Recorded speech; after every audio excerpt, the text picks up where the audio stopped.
I guess I better turn that on. Yeah, we're a little willy nilly this morning. So I've been out of pocket because as soon as I get here and I'm walking in, people start arriving and I'm like, what is this? What do we? Because I'm used to having my time. Yeah, and well, all right. Well, good morning, everyone. Good to see you. Glad that you are here. What a beautiful day. The Mother Nature, I think maybe on fall break, and has given us a break. What a day. So beautiful, beautiful. What a weekend. Beautiful weekend. So I got the chance to go to homecoming Friday night. I wasn't sure if I was going to go, and Coach invited me, and so I went, and I want you to know it was kind of a weird, surreal kind of thing, standing down there. And let me just say this, homecoming's different than it used to be. Not better or worse, just different. And seeing my alma mater, and it was nice that they won.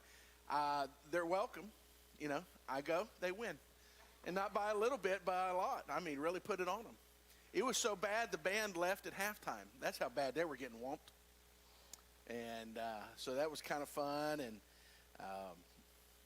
I think kids are bigger today than they used to be. Because I'm walking around, I'm like, good Lord. Is it? Those nuggets? They've been putting growth hormones in the chicken nugs. So now one thing is exactly the same as it ever was. The smell of the locker room. It doesn't. It really doesn't. Surely it, well, I can't say stinketh. It just is. You know what I'm saying? It just is. And there's not anything you can do about it. It just is. So. Yeah. Yeah. Yeah. They're just a thing. So, but so where all did you guys go to high school? My bride and I were class of '84 and class of '87. So I called Sharon from the sideline. I said, "Hey, there's a big banner up there that says where's Sharon Sampson?" And she goes, "Well, who's Sharon Sampson?" I said, well, that's what they would have known you as. Back in the day. And then they announced homecoming and congratulations to class 2013 for their 10-year anniversary. And so I called my son. I said, hey, Trey, they're giving you a shout out at homecoming. He goes, okay. My son there's no underwhelmed less than what he was. But say Scott's Greenville, okay. You graduated in Greenville, okay. And you're with me, so where did you? Princeton? Okay.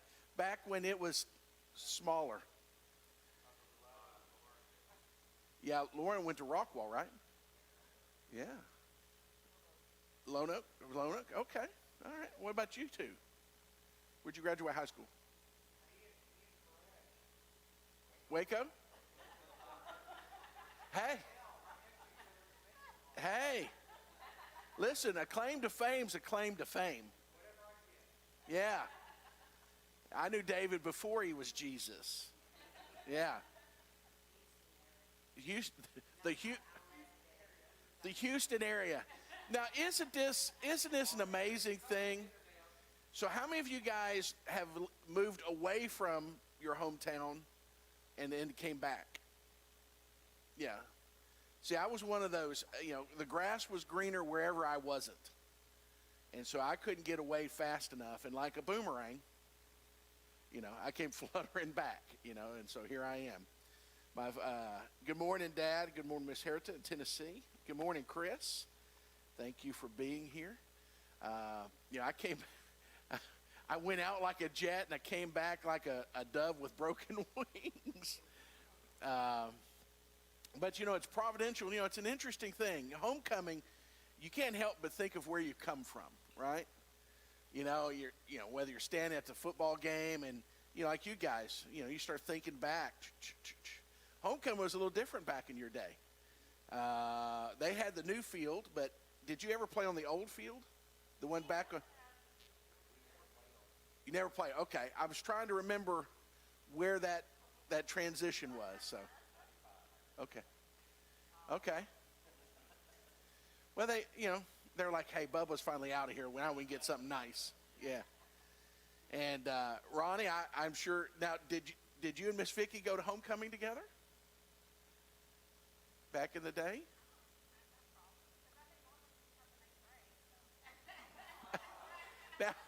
Now, I don't know. That just doesn't instill confidence. Well, probably.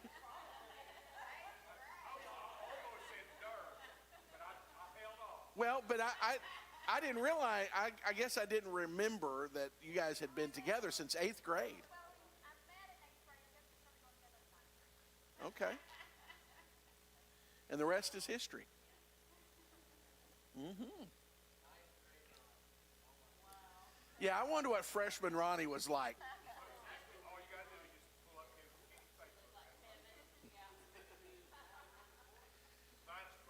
Yeah. So Coach Lynch, the Greenville folks will remember Coach Lynch. His son is a coach for the high school team. And I said, is your dad Coach Lynch? Coach Lynch, is your dad Coach Lynch? And I was like, that's weird. And he goes, yeah. And I go, oh, Coach Lynch's paddle used to have holes in it. And let me just say, he and I met on more than one occasion. Yes. It do. And, oh, yeah. Back in the day when coaches give you licks just for character building, right? Did you get licks? Yeah?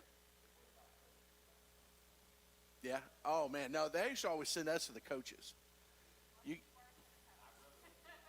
Yeah? Okay. Yeah. All right. So we had in junior high, you remember Coach Wine?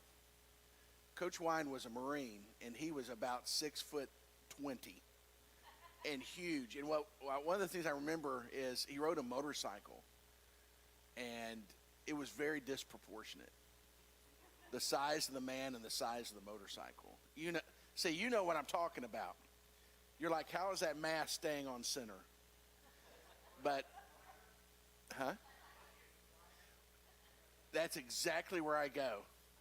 Thank you, because now I don't feel so bad because I'm not alone. But Coach Wine, his rule was if you didn't do homework, you got licks. That was his rule. And I'm trying to think. I wanted to say it was Mike Briscoe, maybe. One of the guys, and he was jaw jacking. He didn't do his homework or whatever. Well, Coach Wine up to the front, had him lean over, hit him once. He was going to get 3. Hit him once. And that big boy's on a knee begging no mas. He invented the MMA tap out. And, yeah. What's that?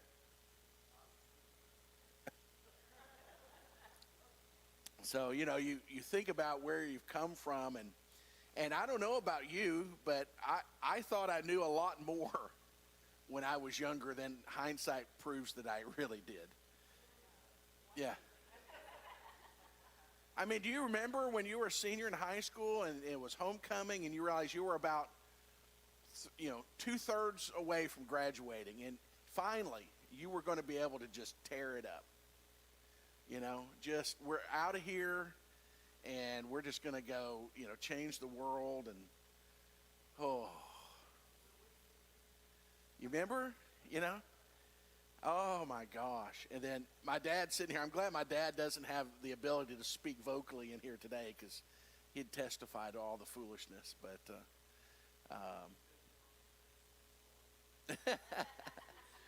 But we think about where we've come from, and all those things, the good, the bad, and the in between, helped to make us who we are today. So I'm not going to ask you to testify to it because statute of limitations may not have run out. But think back to something that in hindsight you're like, man, I wish I hadn't done that. But then ask yourself, how does that apply to who you've become? You know, like I said, I couldn't wait to get out of Greenville. I moved to Dallas and, tried to make it on my own. Well, I didn't do well. Didn't do well at all. I came back to Greenville out of necessity, not want. But thank God, I had a home and I had parents and who welcomed. I came back home at 21 and my dad says, "Hey, my house, my rules." I'm like, okay. I mean, what are you going to do, right? So, but while I was in Dallas, I did not know Christ, and one of my friends, Mr. Valenzuela, was coming to Dallas. We were having a social gathering, and he invited his girlfriend, who happened to be the cousin of the woman I would eventually marry, and she was invited to come to the event, which she, thank the Lord, said no. And because the man that I was then and the man she met were two different men, amen? And, but sometimes you got, yeah. No, she knows. Yeah, she knows.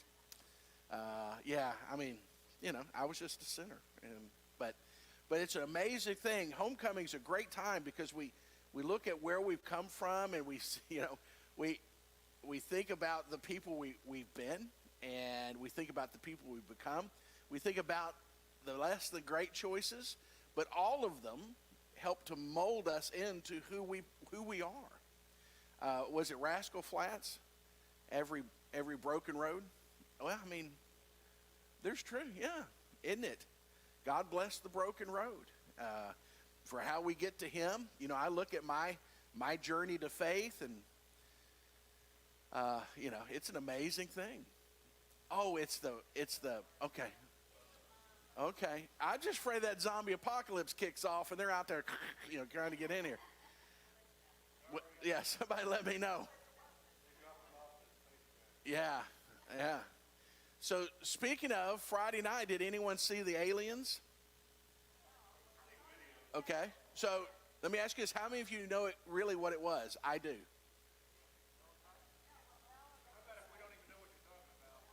Okay. Well, see if you're on social media. Yeah. So Friday night about dusk, thereabouts, it was seen over Greenville and other places, an orb. And then from the orb came a ring. It looked like a vapor ring. Well, very curious looking. But now the rest of the story. Over in Cape Canaveral, Florida, our friend Elon Musk fired off a rocket, Falcon Heavy. And as it made its first orbit around the globe, it fired a secondary rocket, and that's what we were seeing. Is the reason it was moving was it was the rocket, and the circle that came opposite was when it fired off that second rocket booster, and it was so yeah, you're welcome. Oh yeah, well I was looking at it, I'm like, hey man, wait a minute.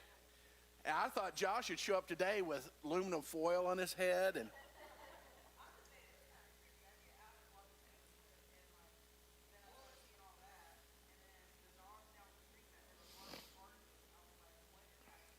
okay. So I just need to make a confession right now. I will be seeing the Taylor Swift movie. I can't afford the real seats, but I can afford a movie seat. Oh, is that where you saw it? Oh, well, what's the going rate for a movie seat? Oh, psh. In Greenville? I pay $19, but not in Greenville. Yeah, if I go to the XD over there, I'll pay $19.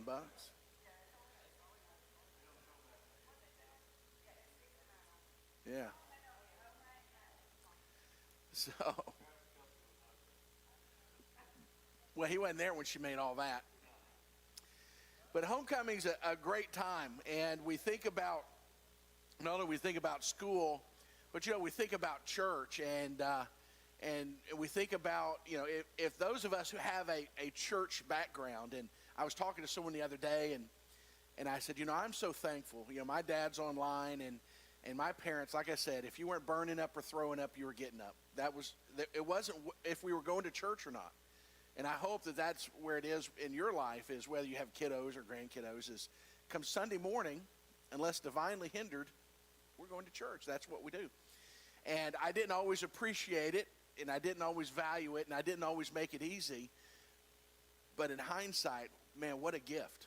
What a gift it was, because when I finally turned my mind back towards church, it wasn't such a strange walk. And so homecoming causes us to think about secular things, but also about spiritual things.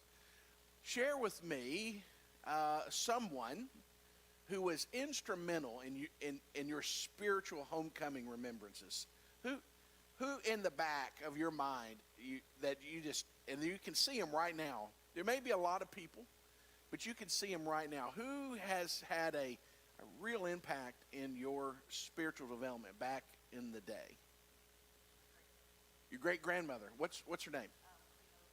Cleo? What's the last name? Stotts. Cleo. Now, that's a great name. Okay. See, I wanted you to say her name because she needs to have her name said. So what did Cleo do? Oh.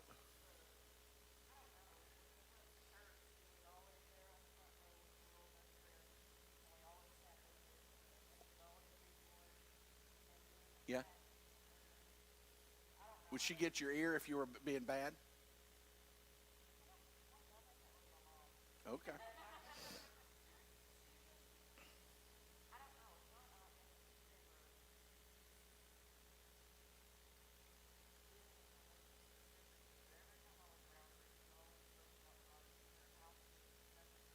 Yeah. Okay.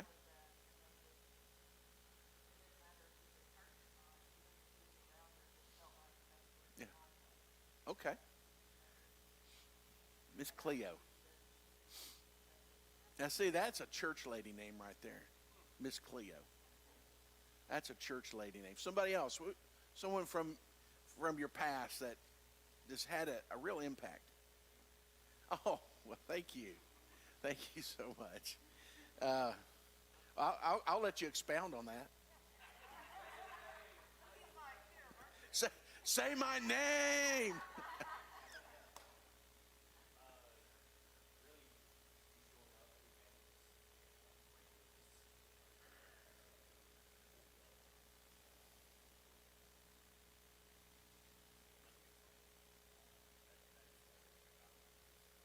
Hmm.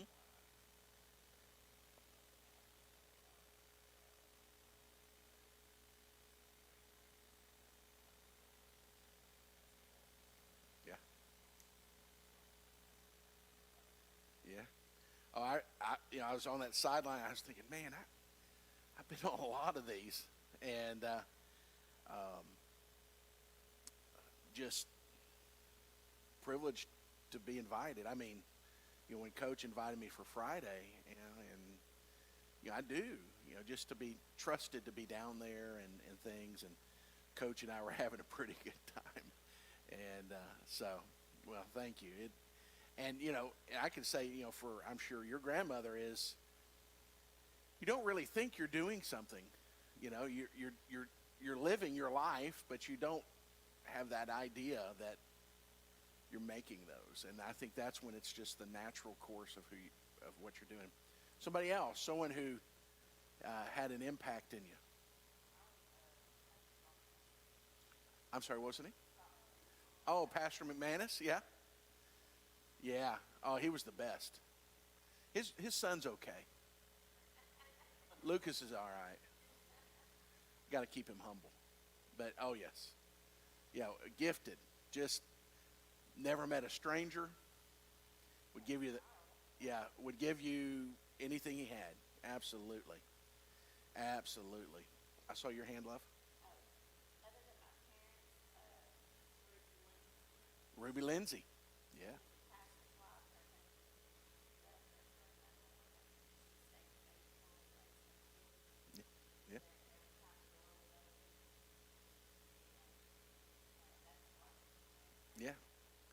Bart Millard's grandmother, Miss Ruby Lindsay. So when you hear that hymn song talking about his grandmother sitting on the third row, I can see her. She's there right there. And just sweet as the day is long. And yes, and the rumor is that Bart's brother was my bride's first kiss, but we can't confirm or deny that, I don't think. Now see, the problem is she remembers. It's okay. Build a bridge and get over it, dude. I mean, yeah, so every time I see him, I just, feel like I need to settle the score. What would that be if one day I ran over and kissed his wife? There you go. Now we're even. Miss Ruby Lindsay, absolutely. What a dear lady. Yes, her husband was the founding pastor of the church, and he failed and walked away, but she remained faithful. And what a wonderful woman. Somebody else, just a mentor, a pioneer. Yes, ma'am. Vila? Now that's a name. Nice. So help us know Vila a little bit.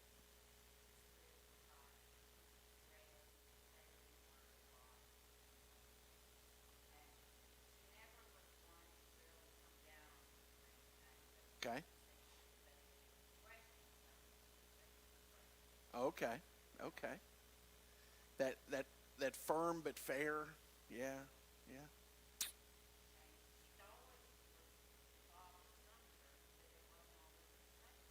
Okay. Okay. Yeah. Yeah. Well, it's interesting is, one of the things we talk about here a great deal is the church, the capital C church is not a competition. We all belong to the Lord. And sometimes the Lord reinvests his assets, And now, sometimes people will depart one fellowship for another and the circumstances aren't right. But sometimes, the Lord, I'm here. This isn't where, this isn't my first planting, So we always have to be mindful that sometimes the Lord will reinvest his assets in various places. And we have to be careful that we don't allow ourselves to start getting hard feelings about it. Listen, once you're mine, you're always mine. It doesn't matter. It doesn't matter, That's the reason I have way too many contacts in my phone and things. But when I was a much younger man, I really did have a hard time because, if you're not careful, it feels like a personal attack, if you want to use that word. But sometimes the Lord moves people. And, we've had wonderful folks from here at ALF, who've gone on to other fellowships. I don't know how many times we've had folks who go, I'd like to go with my kids or my grandkids. And, who can fault someone for that, right? Or sometimes the Lord needs that individual, Our online presence was birthed by a family that haven't been active at ALF for 15 years. But the fingerprint that they put in to the fellowship carries on, And we also have those, that have gone on to heaven who's left fingerprints on the fellowship. And that's part of what homecoming is remembering where we've come from. And, one of the things I believe we're going to start doing this. This is, we don't do a lot of like every year things, but I think this is going to be one because it's important. Because we've got to remember. And one of the things Jeff and I were talking about this morning is we need to make sure we get recorded the story of how we came to be here and to call this home. Because there's a good number of us now that this is all we've ever known. And that's a wonderful thing. But, we did have a season in the desert. And before that, we had a season in Egypt. And then God goes, hey, and Yeah. So, because this is one of the greatest stories in my Christian life, was what God did to allow us to call this home. And I remember we had the keys, and it was Sunday night. And we had the chance to come over and just walk around the building.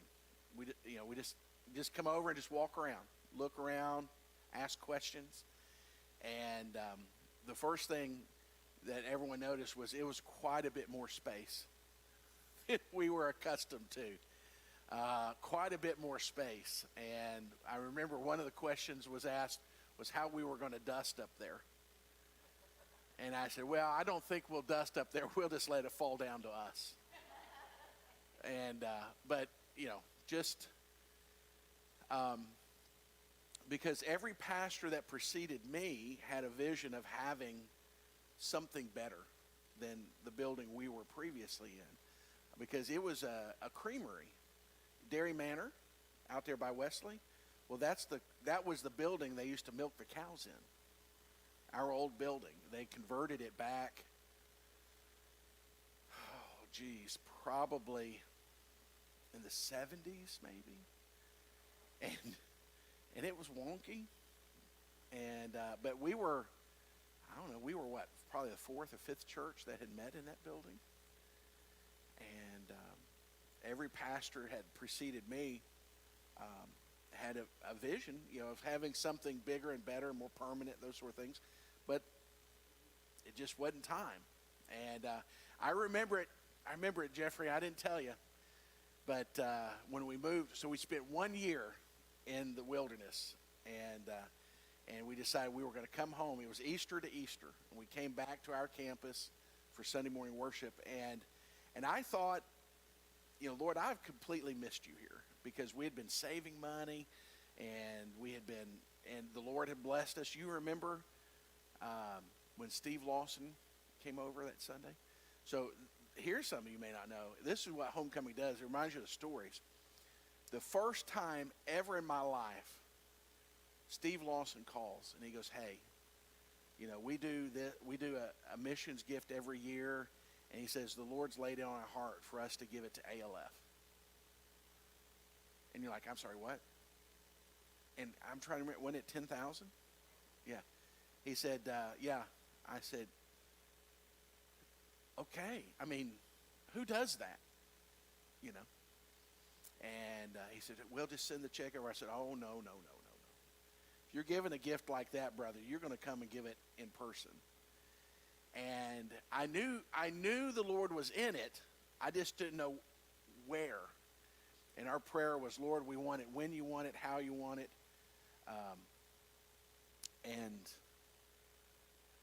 We looked at everything in town, every building. Where River Oaks is, we actually had renderings in there. We'd talked with an architect. And God goes, no, that's not for you, because a local doctor bought it for an investment. And that was the last one. We had looked at the old car dealership.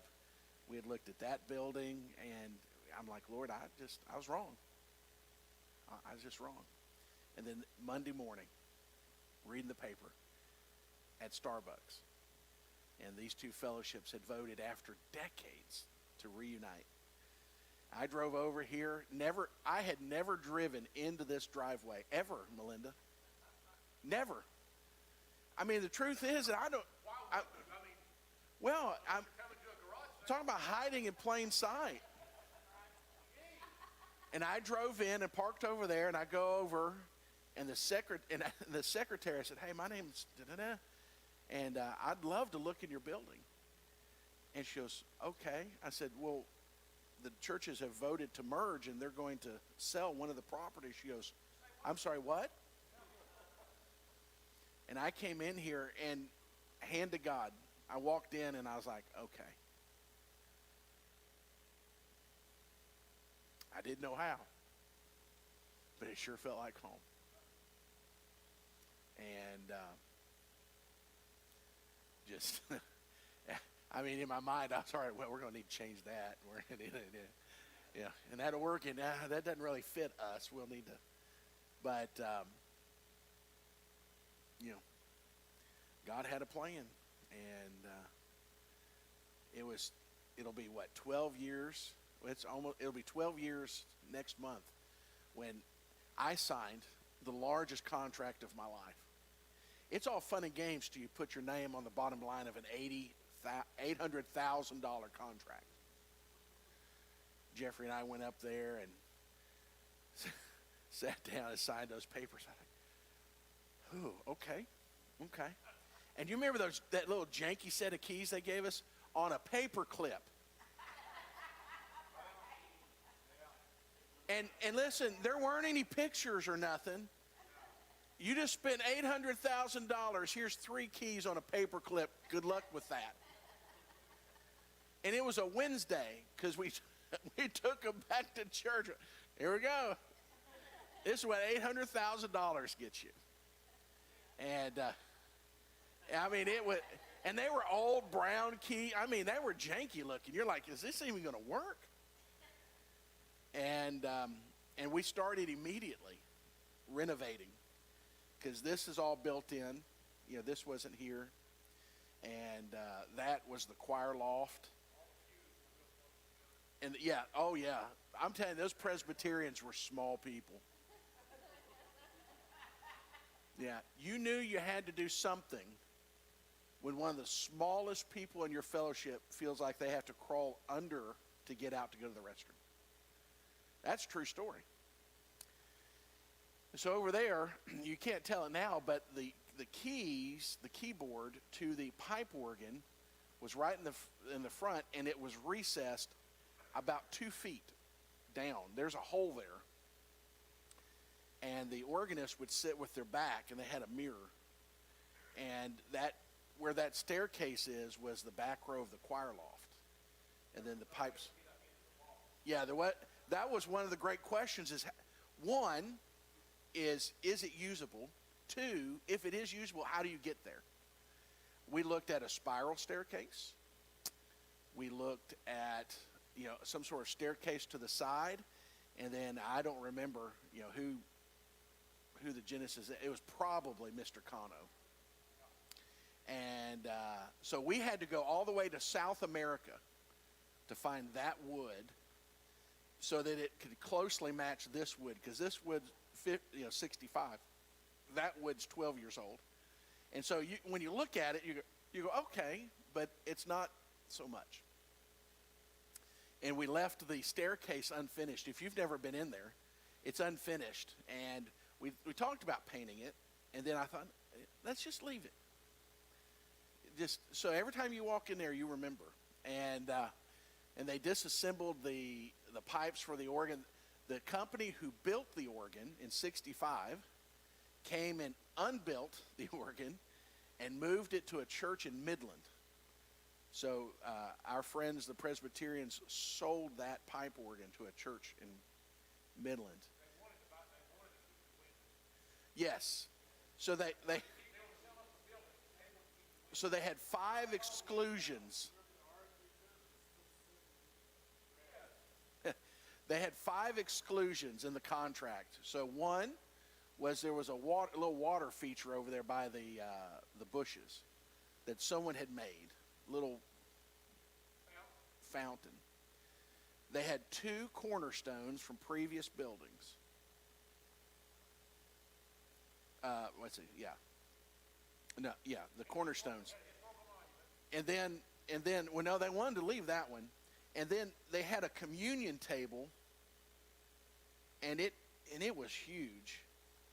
And a pulpit. You walked up like 3 steps up into the pulpit. They had their baptistry, and it sat right here. And being Presbyterians, they sprinkle, right? And I said, well, I won't need that. I said, it'd take me all day to get someone good and wet with that. And then the windows. And I remember the conversation. I said, that's the most ridiculous thing I've ever heard. I said, their fear was we were going to tear them out. Which, we had already thrown out their organ, which we didn't. I mean, they got paid handsomely for it, but anyway. And I said, well, one, why would we do that? 2, what are you going to do with them? they were made and built for this building. And so they ended up taking the water feature and the cornerstones, and we did have the historical marker relocated over there. And but I remember when they started.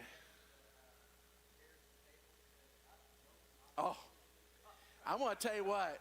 Chris Otto was ready to fist fight. He called me. So the contract was as is with contents. And we put that in there in part because they had those sweet, nice tables and chairs, and we wanted them. And Chris rolled in here one morning, and someone had come over and swapped out janky tables and chairs and taken all of the stuff. And he was about to lose his mind. And I was like, no. And I remember making a couple of phone calls, and I said, hey, I said, the contract is, because we went room by room with their leadership and listed. We were very, very thorough, and Jeff will like this. We did our due diligence. And I remember we put that trailer on the back of the van, and we drove back over there, and we're like, oh, And we gave them back their junk and got ours. And there were a few people that weren't happy. But There were some people that said, what are you going to do about it? well, I mean, a contract's a contract. And we, and listen, I'm pleased, our friends, the Presbyterians, they were listening to the Lord because, we paid them full asking price if they would carry the note. So they, it was a God team effort thing. But, this was business, and so we were able to get our tables and chairs back, and